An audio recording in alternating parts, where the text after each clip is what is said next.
کسی غیر مسلم کو دین کے قریب کیا جائے تو اس کا بہترین عمل کیا ہے؟ غیر مسلم. ابھی جو ہم نے انیس صاحب گفتگو کی جس سوال کی جی تقریباً جی وہی چیز ہے جی ہاں. کہ جب آپ کسی غیر مسلم کو قریب کرتے ہیں تو آج کے زمانے میں خصوصاً ہر زمانے میں یہ تھا، لیکن آج کے زمانے میں اس کی اہمیت یہ ہے کہ آپ کے قول اور فعل میں کیا فرق ہے. جی. اگر آپ کے قول اور فعل میں تضاد ہے ہاں. تو کون قریب آئے گا؟ غیر مسلم تو چھوڑی آپ کے اپنے سگے قریب نہیں آئیں گے کہ آپ کہتے کچھ ہیں کرتے کچھ ہیں. سب سے پہلی بات تو یہ.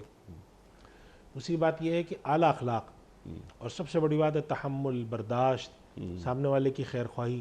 جب آپ کے دل میں سامنے والے کی خیر خواہی ہو، ہمارے بزرگ کا ایک میں نے مقولہ پڑھا تھا کہ اگر آپ سامنے والے کی خیر خواہی کے دل میں جذبہ لے کر جائیں، اپنی فتح اور اپنے غلبے کا جذبہ لے کر نہ جائیں کہ آج میں نے اس کو نیچا کر کے دکھانا، یہ نہ ہو.